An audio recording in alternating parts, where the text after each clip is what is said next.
I'm Filipe Carrera. I'm JCI Training Commissioner for Europe, and I'm here with my good friend Roer, a great trainer from Norway. Thank you very much.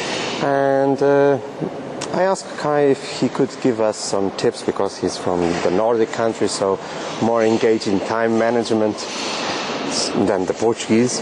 And what can you give us as advice how to manage time during training? First important thing is to be prepared.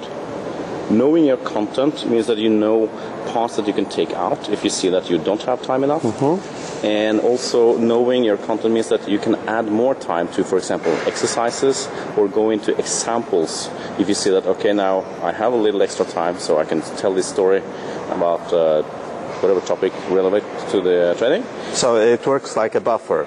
Yes. So the trick is having buffers during the training, so some things that you might use or not use. Yes. But then, of course, there will be occasions where unexpected things happen. Like, for example, you have prepared a training for 25 people, and suddenly there are 150 people there. That's a bit sudden. Takes a little practice to deal with. And so it happened to you? Yeah, well, it happens. How did you handle that? Well, what I usually do then is, because I have the experience with my trainings, so I know what I can alter with my exercises to shorten the time or make it more efficient. Another thing I do then is to cut back on the participant interaction. So instead of asking questions to all of the participants, I might address a few of them, and after 2 or 3 answers, I might say, okay, thank you very much, and then move on. Or you can even use that show of hands.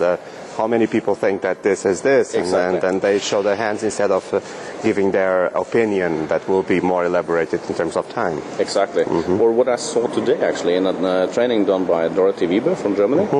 She were asking, so how experienced are you in this field? Show with your hands. And little experience, more experience, even more, and then you could climb on your shares. Expert experience. Don't fall over. Right? Yeah, I will try not to.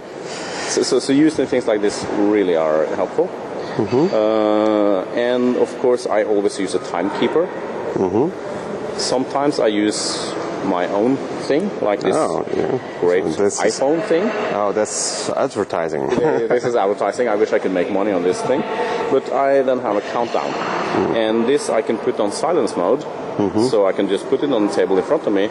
I will see the time counting down. But that wouldn't, as a trainer, will you not feel very pressured with time, that it's like counting every second? No, because I don't look at it every second. I'm not standing like this. Oh my gosh, it's like 3 seconds left. What do I do now? No, it's a tool to tell me that, okay, out of my 45 minutes, I have now 10 minutes left. Okay. And because I know my training, I know that my finishing usually takes 7.5 minutes, then I need to allow 2.5 minutes for a buffer. Okay. So when I see I have 10 minutes left, or actually when I see I have 12 minutes left and I'm halfway through the last module, I decided, okay, I have to cut short a little bit here, move a little faster, and I also have to cut short on the closing. Okay. Thank you very much for sharing that with us, Kai. Thank you, Filipe.